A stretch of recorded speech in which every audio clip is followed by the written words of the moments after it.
começar sentado, quando cansar, eu levanto. Então, bom dia a todos. Uma alegria estar com vocês.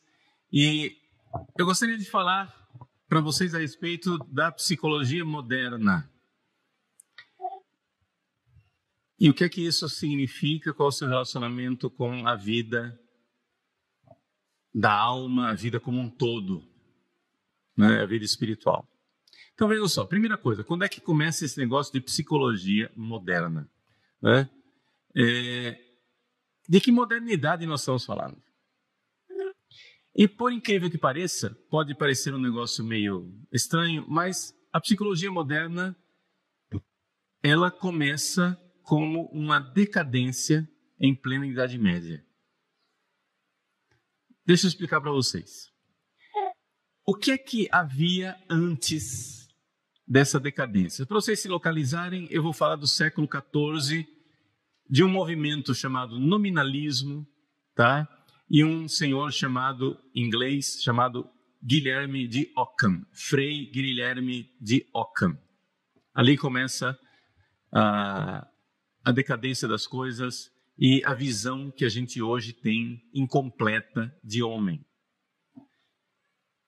Então, está dado aí o tema, só para vocês não ficarem num romance policial perguntando quem matou Odette Reutemann. Então, o assassino já está dito aí desde o início.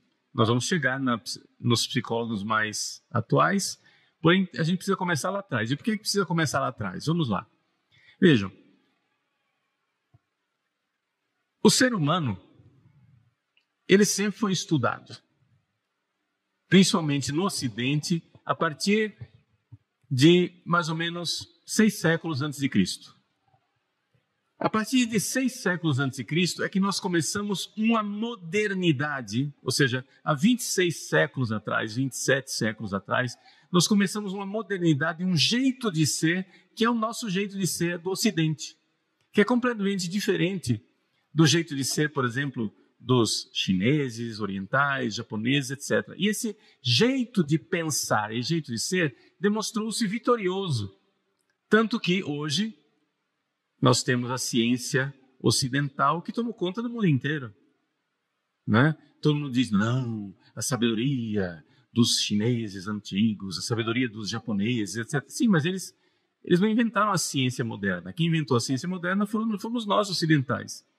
Eles copiaram, fizeram algumas coisas melhores, mas existe alguma coisa no nosso pensamento ocidental que demonstrou-se vitorioso, e foi o seguinte, uma convicção que os gregos antigos tinham de que a razão humana, a inteligência humana, ela é capaz de enxergar as coisas como elas são.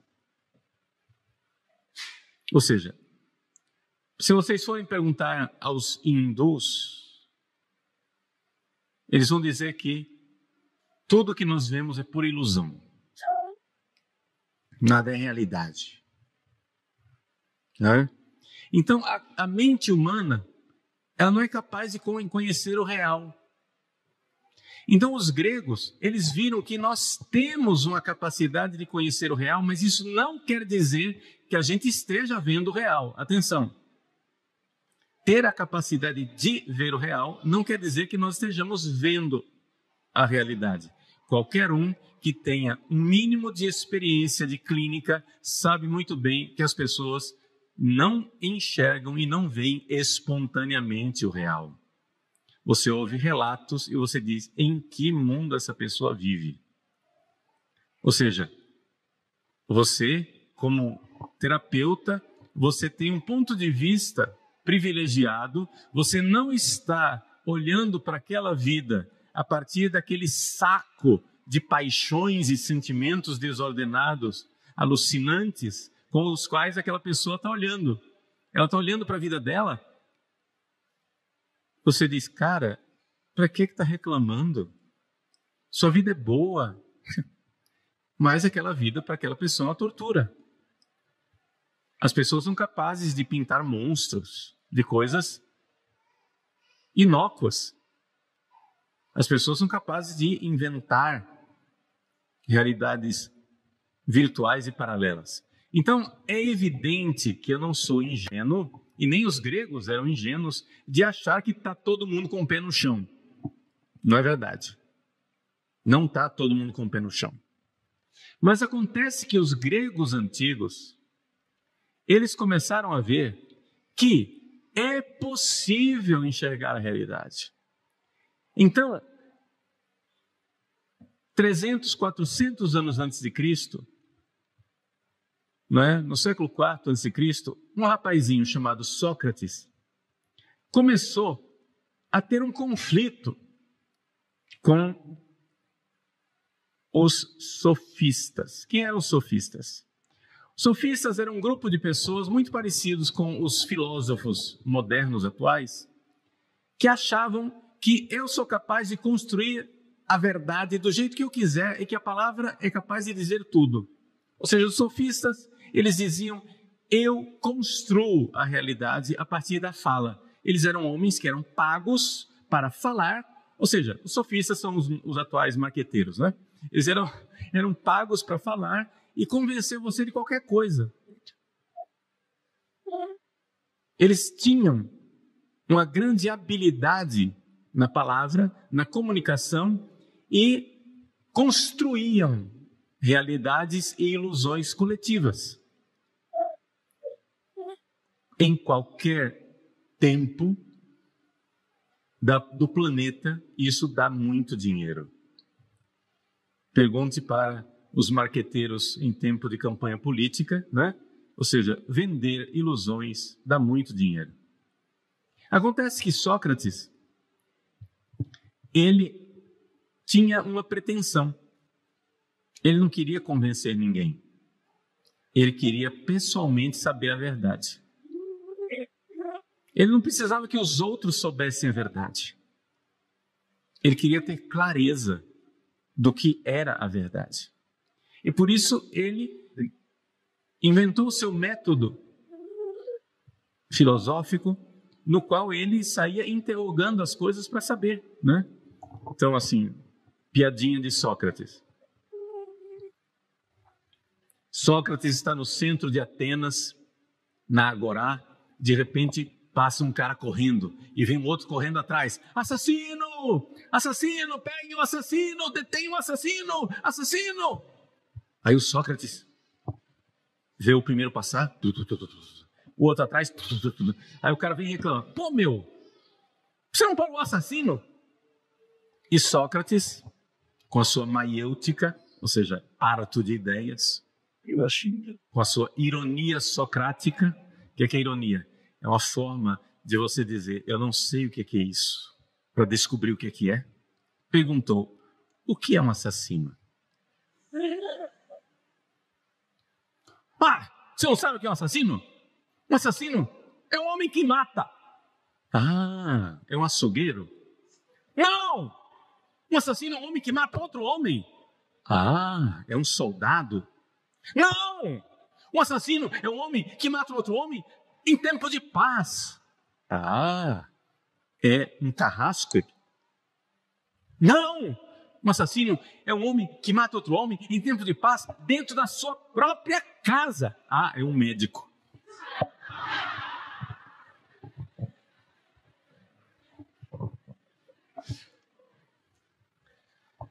É piada, mas indica que nós não sabemos o que são as coisas.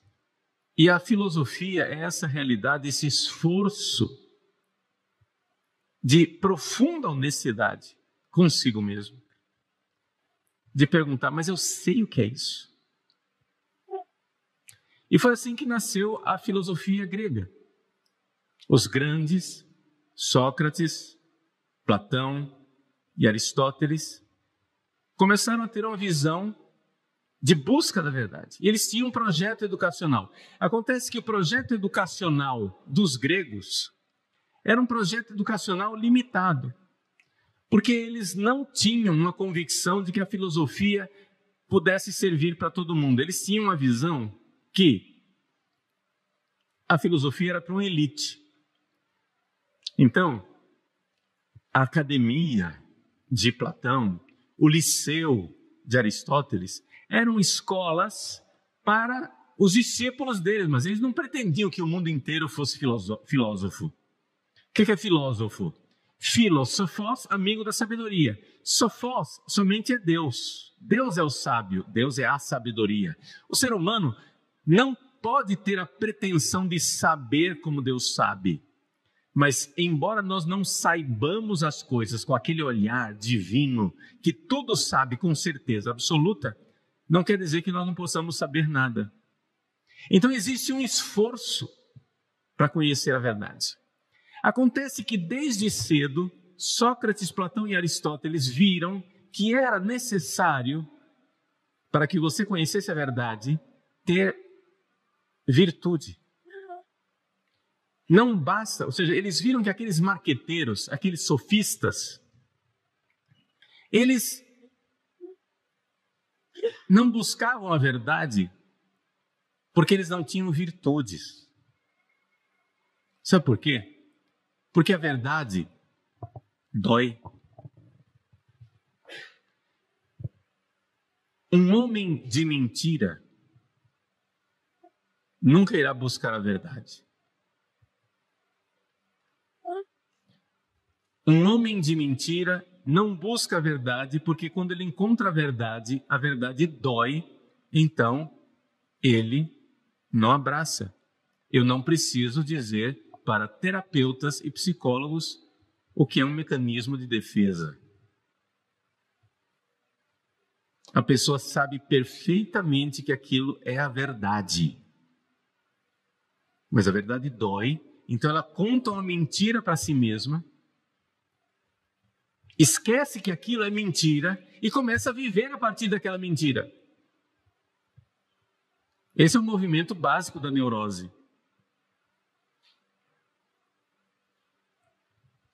Ou seja, se aquela pessoa tivesse tido virtude,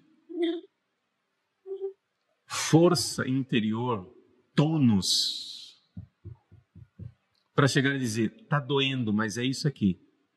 Está doendo, eu vou ter que reelaborar isso dentro de mim, mas é a verdade. É a verdade dolorosa. É a verdade terrível. Mas é o real. Ora, vejam, nós estamos num mundo moderno. Filosofia moderna, para todos os manuais de filosofia, começa com um senhor chamado René Descartes, né? A dúvida metódica, onde ele proclama como método a dúvida universal. De lá para cá, todo mundo acha que é virtude ter dúvida, duvidar das coisas. Você tem que ser crítico, né? Você não pode aceitar tudo, tem que ser crítico, tem que duvidar, duvida. Mas, gente, a dúvida não é o problema da humanidade. O problema da humanidade é quando nós sabemos perfeitamente qual é a verdade e fingimos não saber. Esse é o problema. O problema da humanidade não é que a gente engole verdades duvidosas. O maior problema da humanidade é que nós, sabendo que algumas coisas são profundamente verdadeiras, evidentemente verdadeiras, claramente verdadeiras, indubitavelmente verdadeiras, não temos a estatura moral, a estrutura moral para chegar e dizer, cara, é verdade, está doendo, mas é verdade. Então nós vivemos num mundo onde parece muito virtuoso, parece inteligente até você duvidar. Você pega o Descartes, e o Descartes está lá nos pensamentos dele, nas suas meditações filosóficas, né? No seu discurso do método, ele está lá duvidando que ele existe. Quando você tenta reproduzir a experiência do Descartes e segue psicologicamente o caminho dele, você vê claramente que aquela dúvida não era sincera. Ele não estava duvidando porcaria nenhuma. Ele estava fingindo duvidar. Puro fingimento. Falta de virtude. Para se mostrar crítico. Para que o pensamento dele fosse o alfa, o início de tudo. Trevas. De repente, Fiat Lux, Descartes.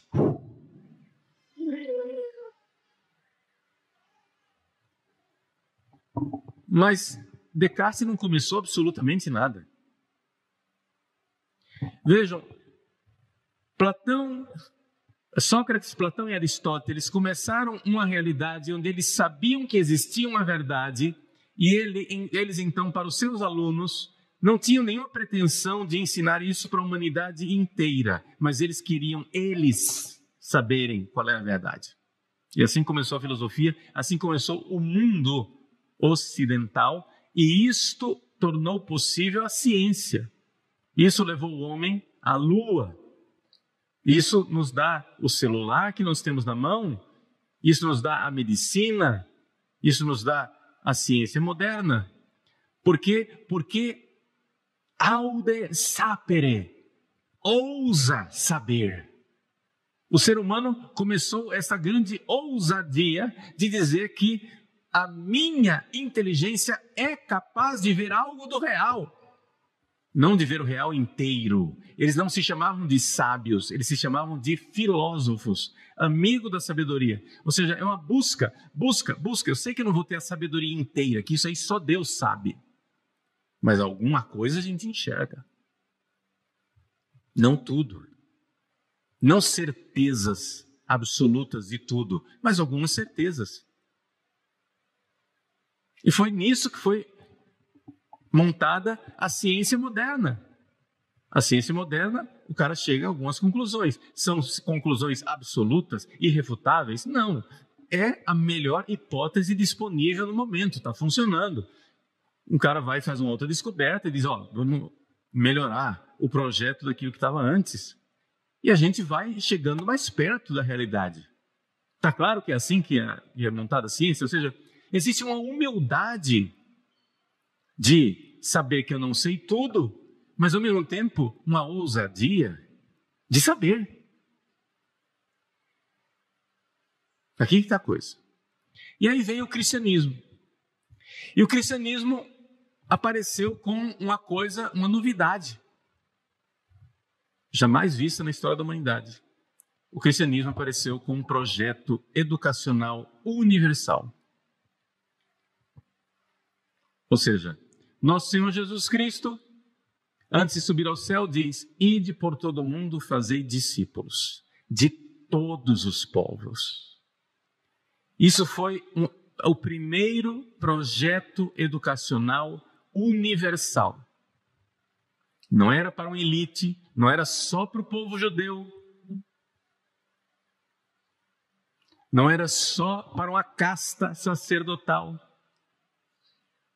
Só para contar uma anedota, nós estamos numa casa jesuíta, não é?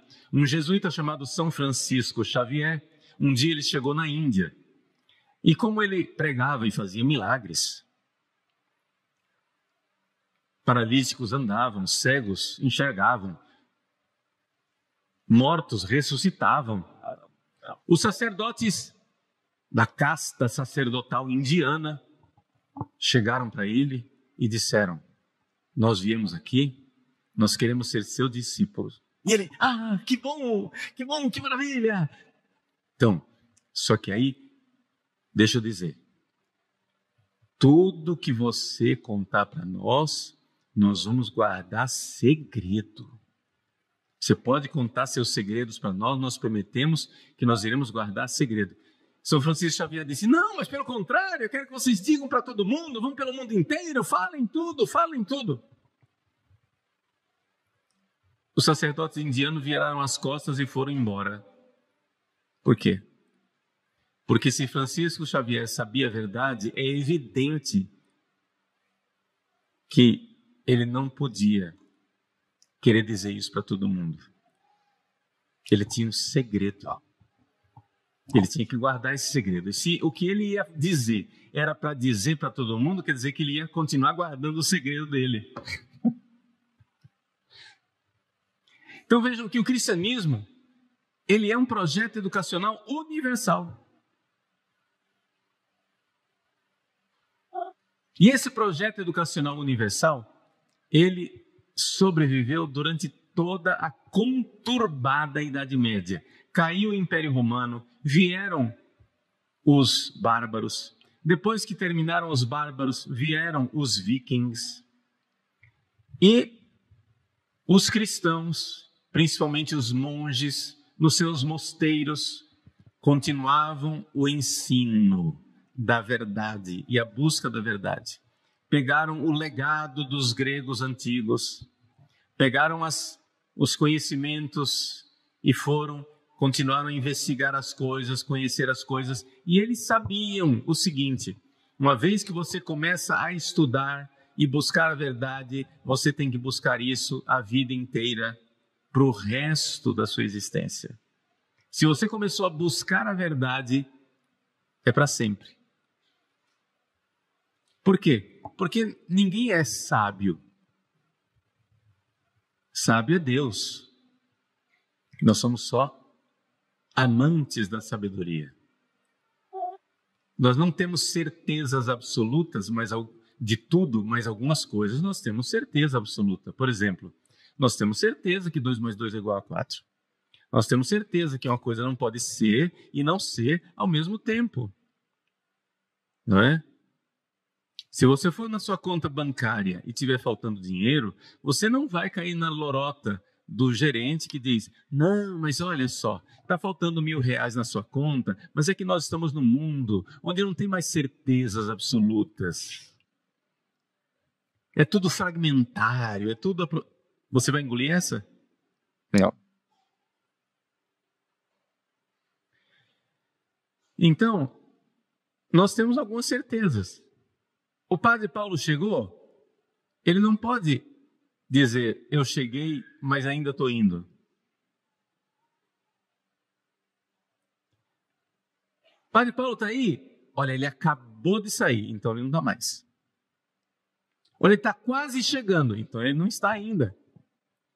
Porque entre o ser e o não ser, não se dá uma terceira possibilidade. Essas certezas nós temos. Se não tivermos essas certezas, cai por terra toda a civilização.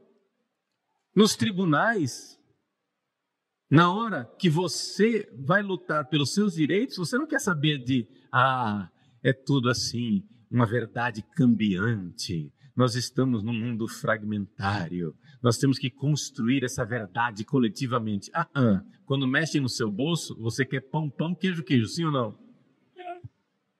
Quer dizer, a safadeza de dizer eu não tenho certeza é só quando você leva vantagem. Quando é para dizer que uma coisa é pecado sexual ou não, aí você diz: não tenho muita certeza. Chama-se safadeza. Você sabe perfeitamente que não é assim.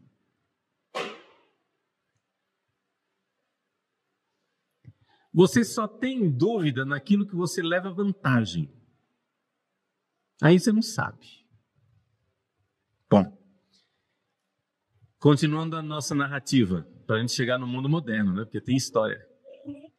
Os gregos antigos, então, sabiam que para conhecer a verdade eu tinha que ter virtudes.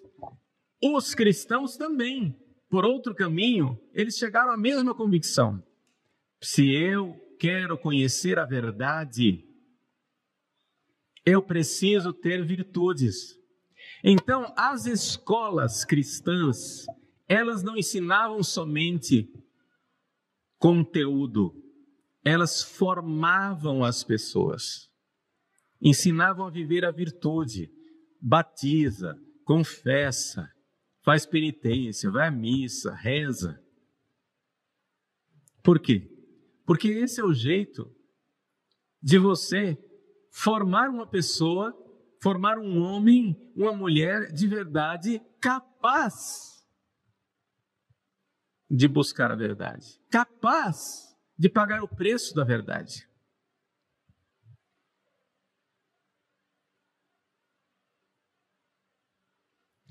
E assim é que nós fomos crescendo. Só que aconteceu o seguinte, um desastre. No século XIII, nós, católicos, que tínhamos inventado a universidade, não é? Ou seja, o que era a universidade? Era a Universitas Studiorum, era um grupo, era uma espécie de cooperativa de professores, onde os professores se reuniam no mesmo lugar e tinham seus alunos, e os alunos então vinham do mundo inteiro, não é, para aprender. Então havia essa grande realidade, principalmente em Paris. Paris era o lugar onde confluía da Europa inteira, confluíam todos os bons professores e os bons estudantes. Havia outras escolas antes, as escolas catedrais, as escolas monásticas. Ou seja, a Europa inteira estava constelada de grandes escolas. Mas, de repente, em Paris se reuniram os melhores dos melhores. No século XIII. E aí, a igreja teve uma ideia idiota. E nós estamos pagando o preço dessa ideia idiota até hoje. Eles disseram assim, cara, Paris é o centro da sabedoria, que maravilha! Como que a gente faz para que a gente consiga reproduzir Paris? Vamos clonar Paris, vamos fazer várias universidades dessas na Europa inteira. Como que nós vamos fazer? Aí veio um gênio com aquela ideiazinha, né, que estraga tudo, e disse, vamos inventar um diploma. A chamada licenza docendi. O diploma. Ou seja, nós temos sábios. Então a gente escreve num papel que o cara fez os estudos, ele é sábio, ele pode agora ir ensinar lá em Wittenberg, na Alemanha. Ele pode ensinar lá em Hamburg, lá não sei onde, lá em Pádua, lá não sei, entende? E você então, agora você tem gente que pode ensinar no mundo inteiro, desde que leve esse papel que diz, o cara está aprovado. Antes, você tinha uma escola onde você era formado na virtude.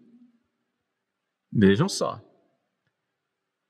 Um homem de mentira não abraça a verdade. O cara era formado na virtude e sabia que precisava passar a vida inteira estudando, buscando a verdade. Inventaram o diploma. Duas consequências. Pararam de exigir mudança de comportamento de virtude.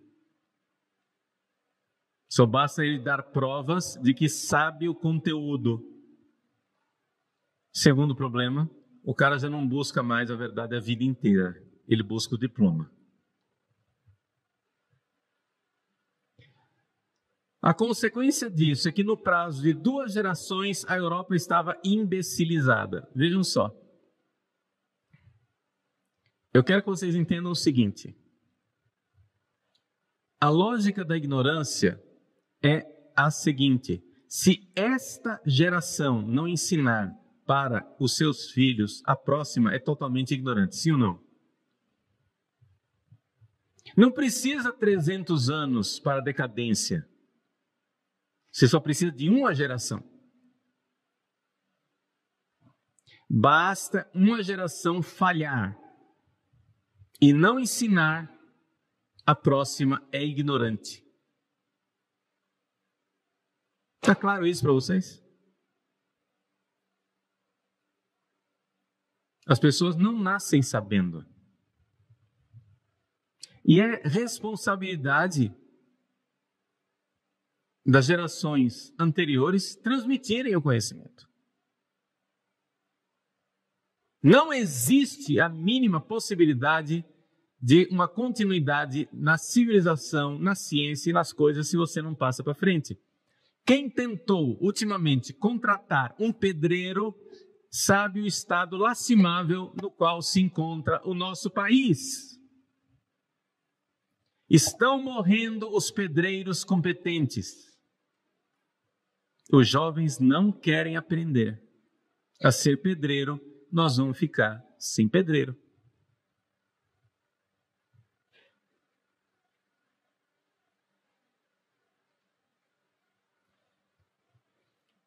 Gente, não tem ninguém que consiga escrever um manual que ensine, por exemplo, a operar uma máquina. Vocês se dão conta disso? Você quer aprender? Quem dirige carro sabe disso. Pega esse livro aqui e aprenda a dirigir. Tem como fazer isso? Não. Não tem como também você ensinar uma pessoa a ser terapeuta se não for na prática. Porque, por mais que vocês podem estribuchar quanto quiserem, a psicologia ela está baseada em verdades científicas, mas ela não é uma ciência, ela é uma arte. Assim como a medicina é uma arte.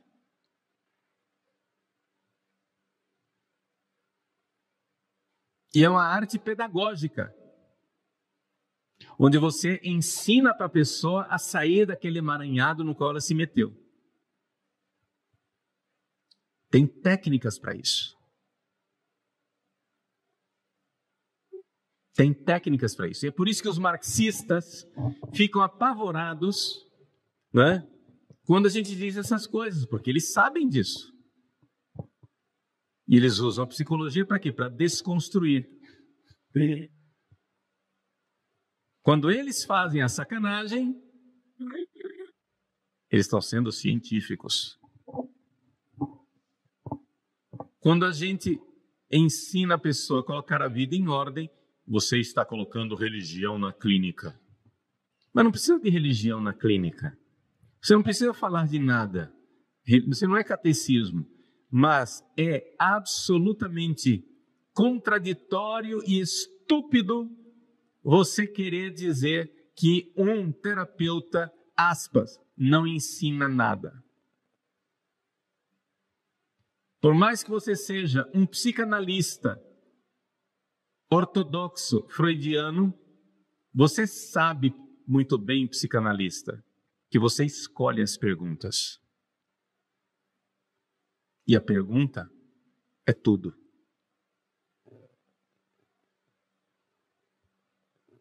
Não, eu não intervenho. Claro que intervenho.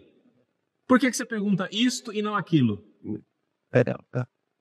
Você escolhe a pergunta. Sim ou não? Pode ser que a sua técnica não seja como a logoterapia, que fala muito mais, você seja só psicanalista, que fica fazendo perguntinha. Você está perguntando, você está conduzindo a coisa. Sim ou não? Então para de ser sacana e seja honesto com você mesmo. Não tem esse negócio de que, eu sou isento. Isso não existe, gente. Uma intervenção clínica é uma intervenção. Está claro isso para vocês?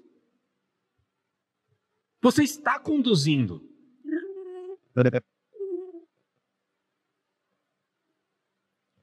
Por que você faz perguntas a respeito da prática sexual da pessoa e não faz perguntas a respeito da prática religiosa da pessoa?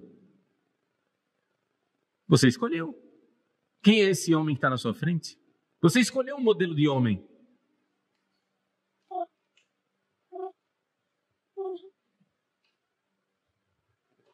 O tipo de pergunta que você faz determina tudo.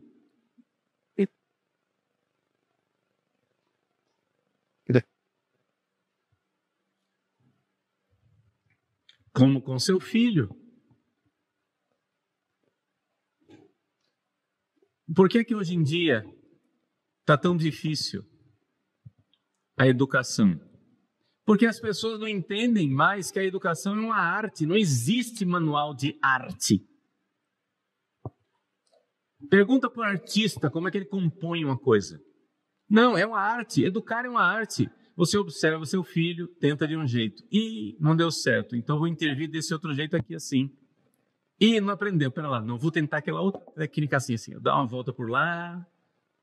Não é assim? Você tenta de um jeito, tenta de outro, vai assim, vai assado, não sei o quê. É uma arte, que você vai sentindo a pessoa. A mesma coisa na clínica, você vai sentindo a pessoa. Quantas vezes termina a sessão e você vê claramente que a sua intervenção naquele dia foi desastrada. Tem dia que dá certo, tem dia que deu errado. Deu errado, a pessoa reagiu mal. Mas nós temos que ter um mínimo de honestidade para enxergar essas coisas, sim ou não? É verdade. Você não errou de propósito, você não foi sacana. Você quis acertar, mas deu errado. E a culpa é sua, porque você não percebeu. Ou às vezes deu errado sem culpa sua. Deu errado porque deu errado. Porque você não podia adivinhar. Que naquela tecla você não podia tocar. A pessoa não vem com um manual de instrução.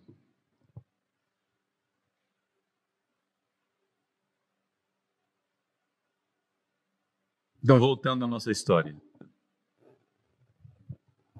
Os professores medievais, antes dessa estupidez chamada diploma, eles eram pedagogos verdadeiros, e a pedagogia é uma arte, onde você sente o discípulo, você sente o aluno, você sente o pulso. Quando aquela pessoa está pronta para investigar certas verdades, ele já tem envergadura, ele já tem virtude, ele já tem coluna vertebral para saborear certas coisas mais elevadas, ou não. De repente você cria um diploma e você ouve aquilo que todo professor ouve desde que se inventou um diploma. Professor, não precisa disso, a gente só quer o diploma. Para que isso tudo? Só dá o diploma aí, cara.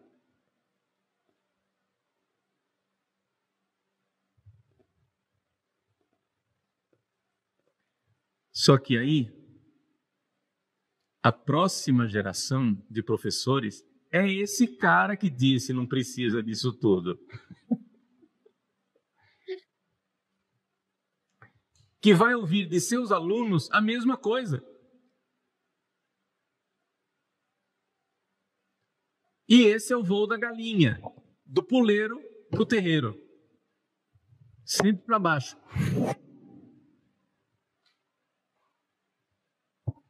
E essa é a narrativa da longa marcha da vaca para o brejo.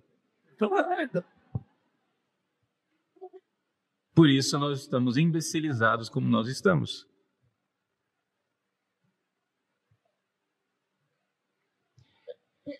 Então nós tivemos o auge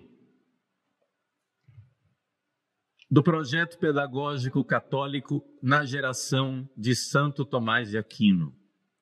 Santo Tomás de Aquino, São Boaventura, Hugo de São Vítor, Ricardo de São Vítor e companhia limitada eram grandes filósofos.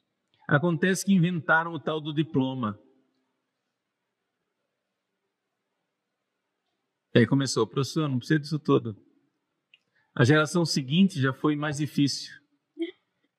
A outra geração veio um frade chamado Guilherme de Ockham. E esse frade franciscano, ele começou a mostrar para as pessoas que o ser humano não é capaz de ver a verdade das coisas. O que existe é convenção. Qual é a essência de um copo? Não tem essência. A gente só convencionou chamar isso aqui de copo. Aí vem outra coisa por semelhança, né? A gente chama de copo também. A outra coisa, semelhante, semelhante, semelhante. Por pura semelhança, você agrega as coisas e diz copo. Mas não tem uma substância de copo, não tem uma essência de copo, não tem a verdade do copo. É só convenção. Ou seja, na verdade o que ele estava dizendo é o seguinte: eu, Guilherme de Ockham, sou tão idiota que eu não consigo enxergar verdades. A única coisa que eu enxergo é aquilo que cachorro enxerga. Cachorro agrega semelhantes. Por associação, né? Ele faz uma experiência, 2, 3, 4, ele aprende, sim ou não? Por associação de semelhança. Agora vejam que esta visão de homem é a visão de homem da psicologia moderna. Onde você trata de um cérebro. E os caras vão estudar macacos, cachorros e companhia limitada, achando que estão estudando coisas que vão verdadeiramente iluminar o conhecimento do que é um ser humano. Ora, bolas, carambolas. De fato, existe alguma coisa no ser humano que é comum aos cachorros e aos macacos. O cérebro pega o cérebro de um macaco e é razoavelmente, né, semelhante ao cérebro de um ser humano. Ok? É um pouco mais de massa encefálica e você tem o ser humano. Mas aqueles poucos gramas de massa cinzenta não explicam a diferença qualitativa entre um ser humano e um macaco. Por quê? Senhoras e senhores, os macacos não estão se matando, os seres humanos estão. O macaco não deprime, o ser humano deprime. Macacos não estão com pensamentos suicidas, como nós estamos vendo que os nossos pacientes estão, sim ou não?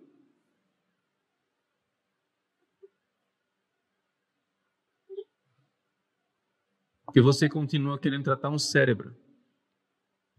Mas é evidente que existe alguma coisa diferente no ser humano que não é somente cérebro. E é exatamente o fato de nós querermos tratar os seres humanos como simples cérebros que vai fazer com que nós estejamos a vida inteira aprisionados na falta de solução. Peguemos o fenômeno cérebro. Existe uma prisão do cérebro humano chamada celular. Quem já assistiu o meu curso sobre escravidão digital, né, tem ali toda a bibliografia e as pesquisas científicas a respeito do que eu vou dizer agora. Eu só vou dizer. Creia que tem mais coisa para estudar, só isso. Não precisa acreditar em mim. Existe uma senhora chamada Nora Volkov. Ela é presidente da instituição do governo americano que estuda a drogadicção, né? Questão de dependência das drogas. E ela é tão competente que ela conseguiu sobreviver desde o governo Bush. Entra democrata, entra republicano, ela continua lá, invicta em Washington. Nota de rodapé. Só por curiosidade, ela é neta do famoso revolucionário Trotsky. Só por curiosidade, tem nada a ver. Mas ela é médica, né? Neurologista. E ela, então, começou a fazer, na década final da década de 90, uma série de pesquisas revolucionárias um pouco, porque ela começou a usar a técnica do PET scan para escanear o cérebro. E escaneando o cérebro, ela começou a notar um padrão na forma de comportamento do cérebro das pessoas que usavam a cocaína. não é?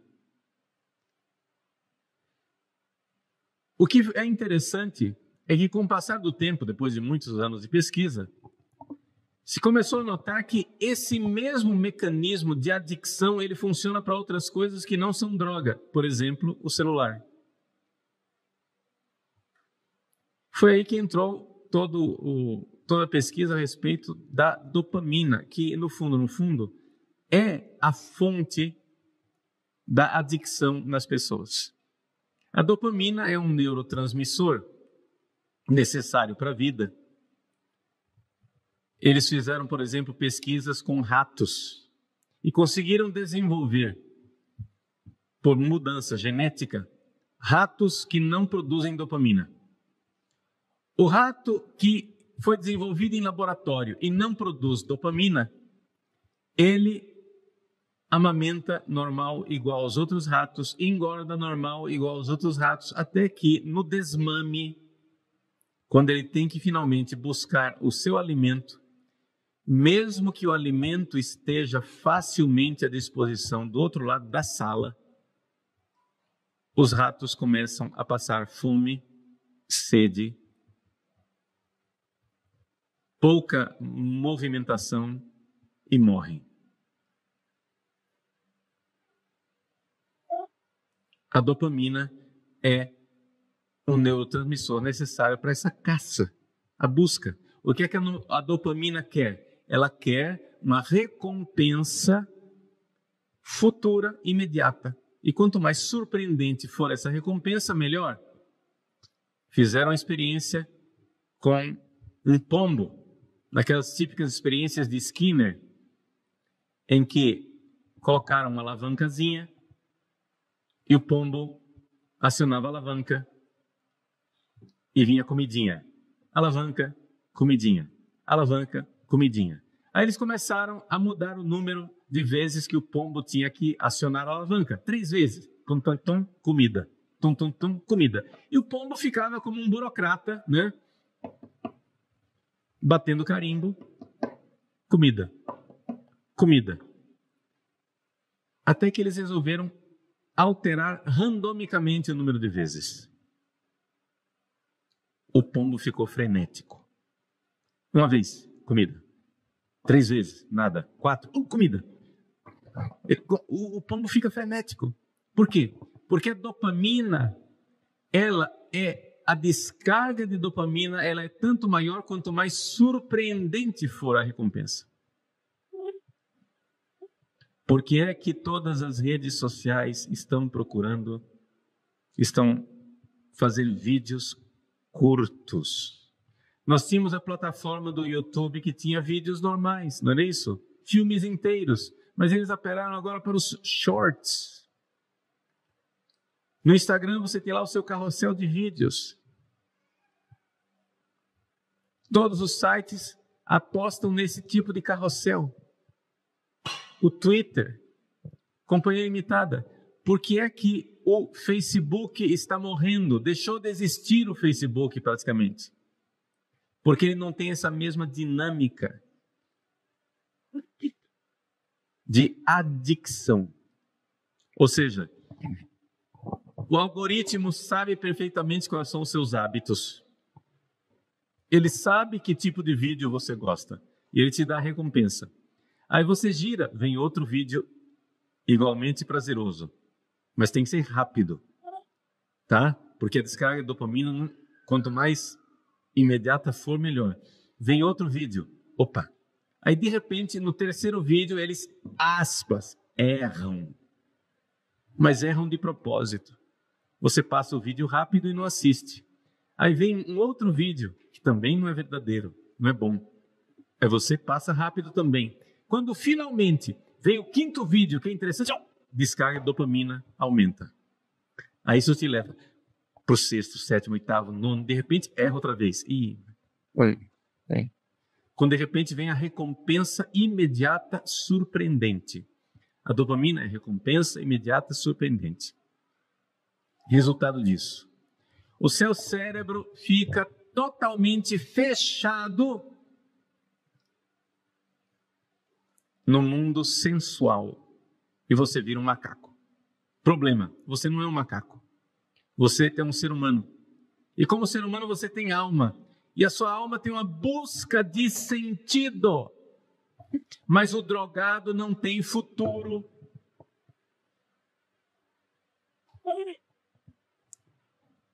Proponha para um drogado, eu te dou R$100 agora ou R$1.000 daqui a uma semana.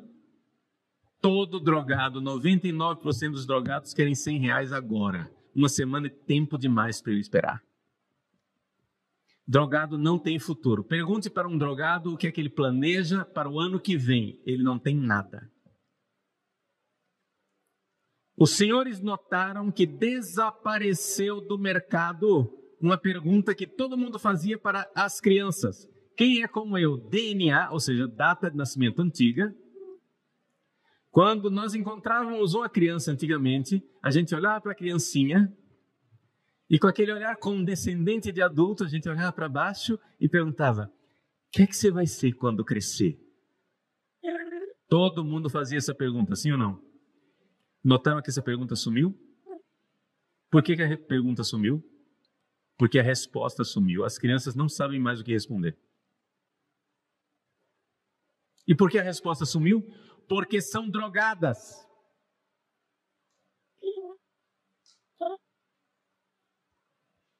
Nunca na história do planeta houve tantas crianças deprimidas, adolescentes se automutilando, se cortando, com pensamentos suicidas e de autodestruição. Sim ou não? Vocês encontram isso na clínica, sim ou não? Eu não estou pondo toda a culpa no celular. Mas boa parte da culpa é do celular. É uma drogadicção.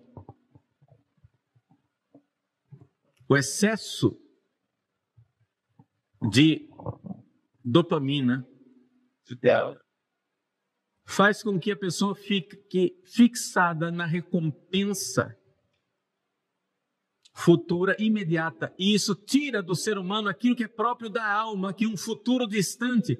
A vaca não tem um futuro distante. O macaco não tem um futuro distante. Pergunta para a vaca: minha senhora, qual o sentido da sua vida? Qual o sonho que a senhora tem para o futuro? Pergunta para o macaco qual é o sonho que ele tem para o futuro.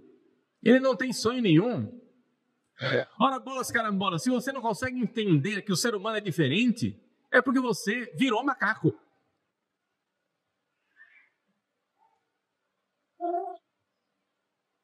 Se você não consegue entender que se as pessoas não têm um futuro, não têm um sentido, não têm um projeto, não têm algo espiritual, algo transcendente, a pessoa adoece.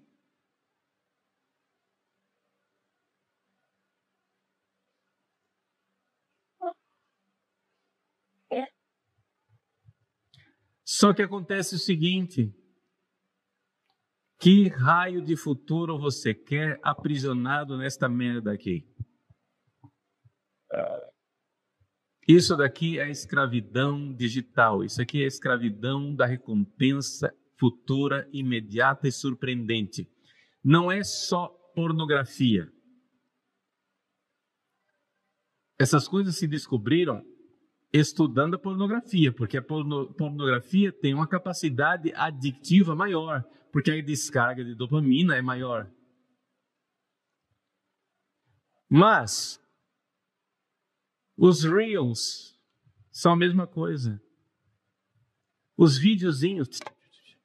Quantas vezes você ficou no Mercado Livre fazendo lista de compras de coisas que você sabe que não irá comprar? Quantas vezes você ficou pesquisando notícias uma atrás da outra, compulsivamente, e depois que você sai e larga o celular, parece que alguém sugou a sua alma. Vem uma tristeza, uma falta de energia. Por quê? Excesso de dopamina.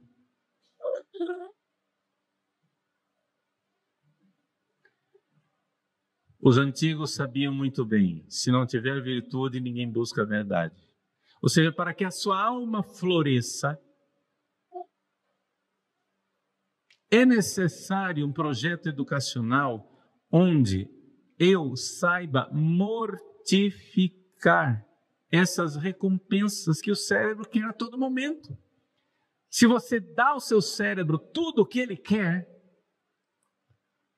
se você, vamos lá, vamos falar a linguagem dos psicanalistas. Se você alimenta a pulsão do Eros, dali na esquina você vai encontrar Thanatos. Está entendendo? Se você dá toda a recompensa para o cérebro, este cérebro não é um cérebro de um macaco, é um cérebro de uma pessoa que tem alma. Mas eu não posso falar de alma na clínica. Mas ninguém está pedindo para você dar aula de catequese. O médico não fala para o paciente como é que o pâncreas funciona, ele simplesmente corta o açúcar, sim ou não? Você não precisa falar de alma, você só precisa saber que ela existe e como que funciona o negócio. Você não pode dar ao seu cérebro tudo o que ele quer, porque vai acontecer pulsão de morte. A pessoa precisa procurar alguma coisa transcendente, alguma coisa que saia desse imediatismo. Agora vocês vejam, eu falei de um frade medieval e como essas coisas começaram lá na Idade Média. Eu não entrei nas várias escolas psicológicas modernas, porque não precisa. Eu falei da raiz. Cada galho depois tem os seus macacos. Cada macaco no seu galho. Mas se a gente vai na raiz da árvore, você entende todo o resto.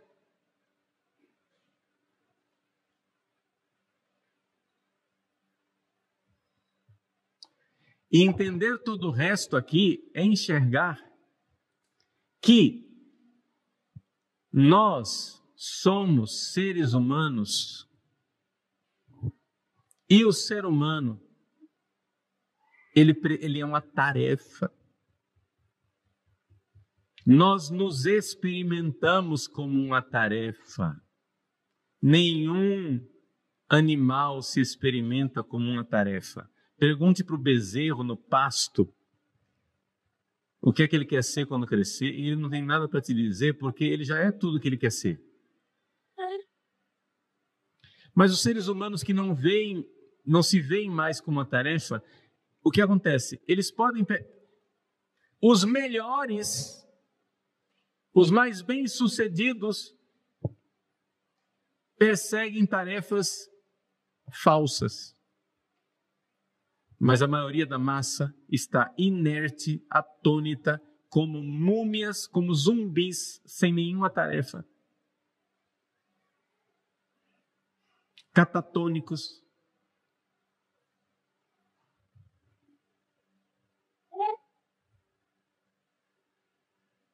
A maior e melhor tarefa que eles têm na vida é ser mercado consumidor. É o consumo. Consumismo. Problema, o dinheiro acaba.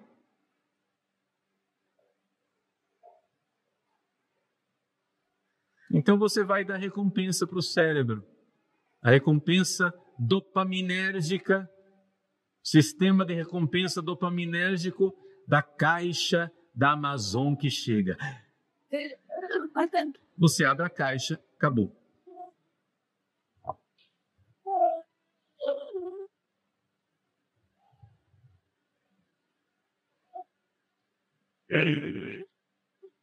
Isso vale para as buscas sexuais, para os aplicativos de encontros sexuais românticos ou menos românticos. Isso vale para todo tipo de caça, né? Quantos problemas familiares, né? Assim, por exemplo, o pessoal vai vêm ao confessionário, como eles vão às clínicas de vocês, para tentar resolver problemas sexuais. Ai, padre, a minha mulher, o meu marido, não tem mais aquela química que tinha antes. Cara, a sua mulher não vai te dar aquilo que a pornografia dá. Porque a pornografia é uma experiência de caça. A pornografia, em sentido nenhum, é uma experiência sexual.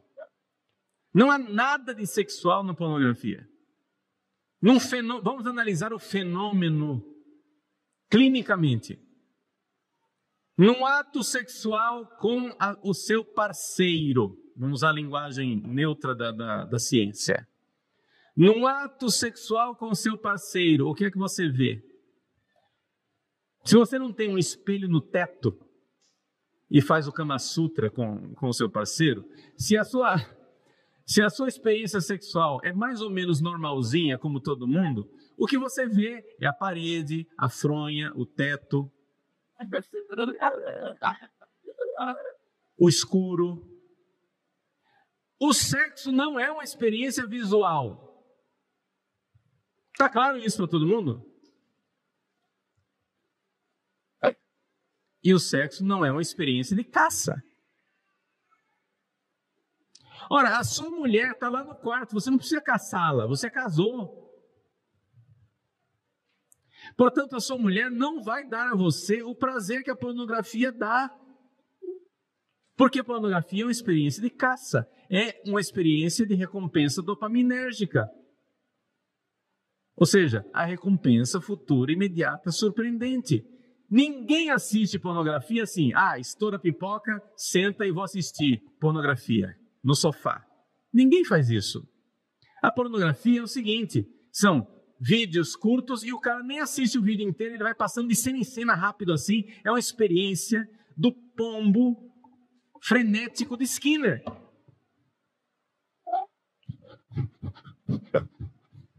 As pessoas não entendem que aquilo não é prazer sexual, aquilo é prazer cerebral. O órgão sexual é o menos engajado naquilo. Quando finalmente a pessoa se cansa, porque a dopamina chega uma hora que não faz mais efeito, porque já está encharcado, o cérebro já está encharcado de dopamina, os neuroreceptores começam a fechar, porque você está me intoxicando. Quando finalmente vem o tédio, a pessoa então busca o orgasmo. E com o orgasmo, os neurotransmissores são todos voltados para o aqui e agora. A oxitocina, a companhia limitada, são todos voltados para o agora. Traz a pessoa de volta para a realidade.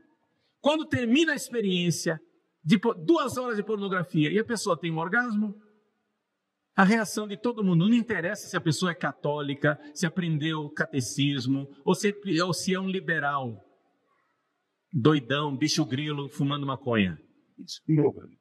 Todos têm essa experiência porque é uma experiência cerebral. A experiência do orgasmo depois de 2 horas de pornografia é o seguinte, cara, o que é que eu estou fazendo? Cara, olha o tempo que eu perdi, nossa, tem a conta para pagar. A pessoa sai daquela experiência que foi satisfatória, mas para um mundo que ficou cinza, não é mais colorido, não tem mais energia interior, não tem mais busca, não tem nada. Tem o vazio. E começam então as experiências de pulsão, de morte, de pensamentos suicidas, de autossabotagem, de desistência de tudo. Por quê? Porque você está dando tudo o que seu cérebro quer, mas você não é somente cérebro. Ai, mas eu não tenho prova nenhuma de que a alma existe. Está na sua cara, você não enxerga porque não quer. Sabe por que eles não querem? Porque se a alma existe, você é eterno. E se você é eterno, você sabe que você vai ter um encontro que você vai ter que prestar contas. Isso é uma realidade que tem consequências políticas, sociais, históricas, pessoais, transcendentes. Se você tem alma, você existe para sempre. Você não irá acabar.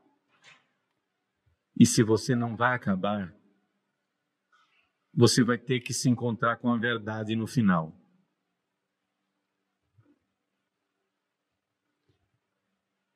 Não sei se vocês notam que isso dá à igreja um poder da gota serena, né?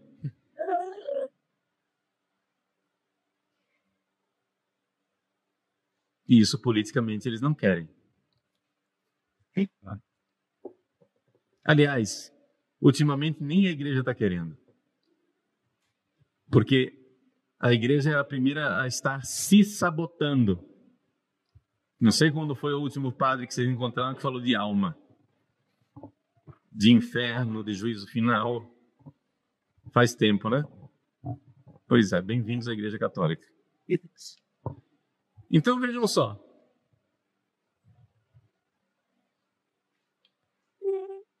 É importante você enxergar isso. É importante você enxergar que as pessoas estão adoecendo exatamente porque o cérebro tem tudo o que quer. Não adianta mais nós ficarmos lutando com moinhos de vento de Freud, a sociedade repressora e não sei o quê, e companhia limitada. Gente, onde é que está essa sociedade repressora? A única coisa que essa sociedade reprime ultimamente é a religião, só isso que eles reprimem. Nós estamos na sociedade do vale tudo. Ora, pela regra freudiana, nós deveríamos ser uma sociedade de gente feliz. Índices alarmantes de suicídio, inclusive no clero. No Brasil, a cada 2 meses, um padre se mata.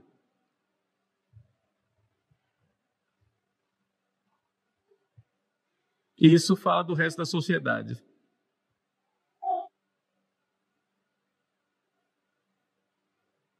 Então a coisa é alarmante.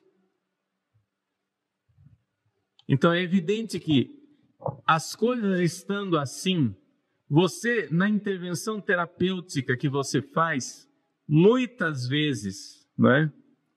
O que é que tem que fazer? Bom, primeira coisa, tentativa, porque você depende da boa vontade da criatura, sim ou não? Mas tentar convencê-lo é um projeto pedagógico. Primeiro, é um projeto de confiança. Você não vai começar dando essa notícia. Você tem que conquistar a confiança do paciente, sim ou não? O gato subiu no telhado. O gato escorregou. Você vai conquistando a paciência. Quando você vê, dentro desse projeto pedagógico, que a pessoa, né, mais ou menos, o nível de insatisfação está tão grande, ela está começando a enxergar as coisas, você precisa, de alguma forma, tirá-la destas recompensas compulsivas na qual a pessoa se instalou.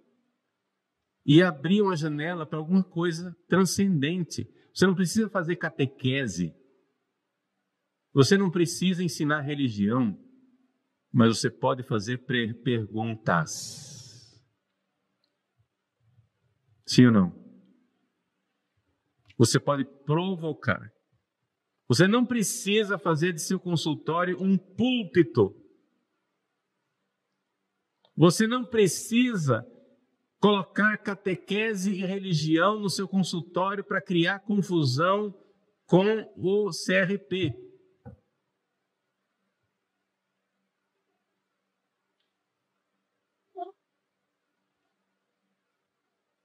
Gente, esses conselhos estão todos loteados de marxistas, sim ou não?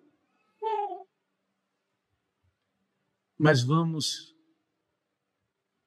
usar a vantagem que nós temos eles são burros.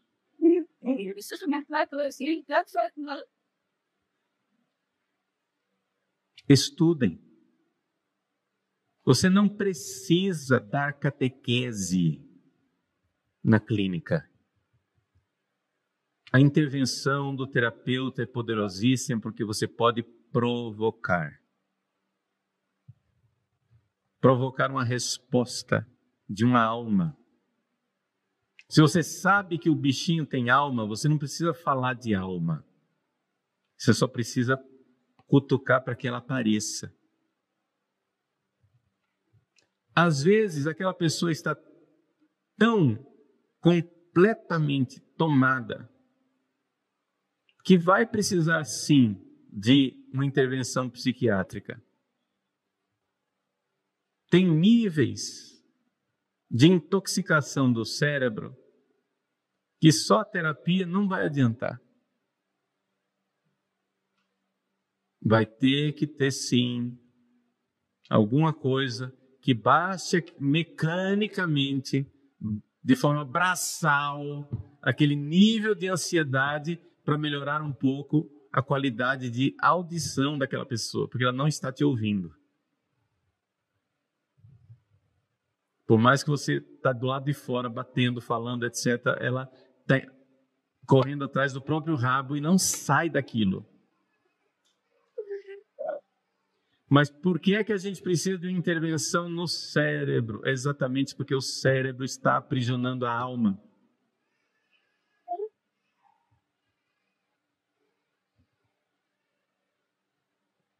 Somente um processo de virtude, de educação virtuosa é que faz com que a pessoa enxergue, abra a janela da alma para uma transcendência. As técnicas, aí a gente pode discutir as várias escolas, é o comportamental, é a logoterapia, é a psicanálise, o que você quiser.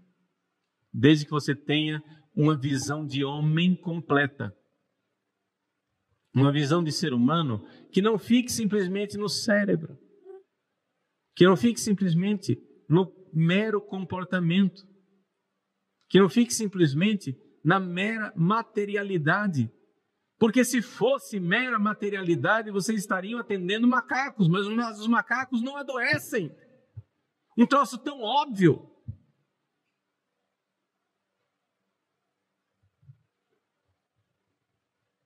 Aquela besta irracional tem o mesmo cérebro que o seu paciente, mas não tem a doença do seu paciente.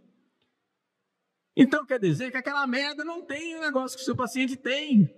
Ou seja, alma.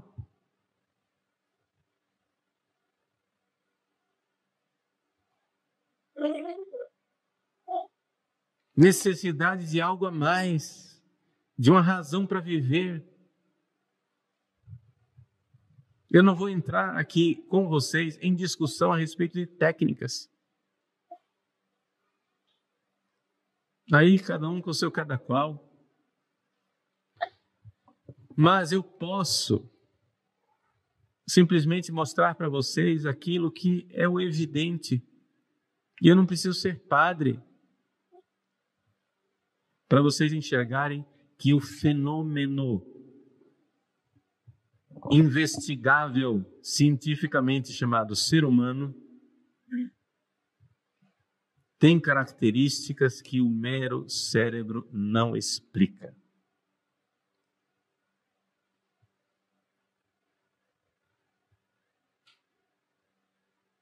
Então é necessário, sim,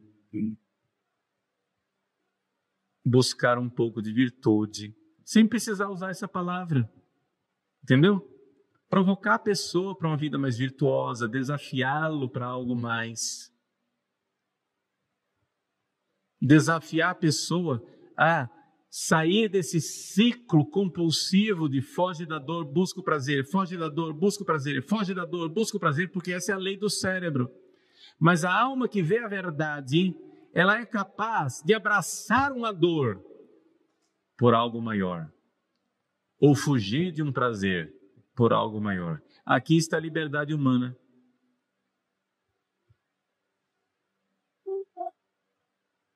Quando você enxerga, eu preciso tomar uma injeção nas nádegas, Buscopan, dói pra dedéu. Explique isso para o macaco. Explique isso para o seu filho de 4 anos de idade. Eles não têm racionalidade, não vão entender. Mas o ser humano tem a visão da verdade. E existem verdades que não precisam ser muito transcendentes, não. Bastam verdades bobas, que você fazer uma pergunta para a pessoa enxerga. Paga o preço. Abraça essa cruz. Toma o Buscopan. Abraça essa dor. Porque tem uma verdade ali. Paga o preço do amor. Paga o preço de ter família. Paga o preço de ser mãe. Paga o preço de ser pai. Paga o preço de ser esposo, esposa. Tem uma dor. Mas vale, tem algo a mais. Que é a educação para a virtude. O terapeuta é um educador, mas é um educador com uma técnica diferente daquela que se usa em sala de aula. O terapeuta é um educador.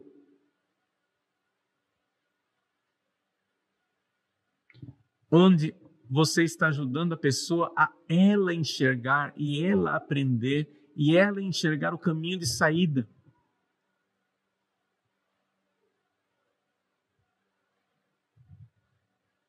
Então é uma vocação belíssima. Porque vocês então serão verdadeiros psicólogos.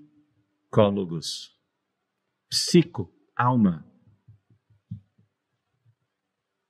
Ou seja, tem sim o psiquismo, que é um nível básico, cerebral, emocional, passional, o nome que você quiser chamar. Mas tem algo a mais, tem o espiritual, a verdadeira alma espiritual. E essa é a realidade com a qual nós lidamos no dia a dia. Todo mundo enxerga. Só que acontece o seguinte, como em tudo, é um jogo político. É evidente que o pessoal de esquerda não vai querer isso. É evidente que eles só têm uma chance. E a chance é que nós aceitemos virar manada, virar macaquinhos, que não questionam, muito felizes, olhando para a tela de um smartphone o resto da vida. E uma vida que está ficando cada vez mais curta.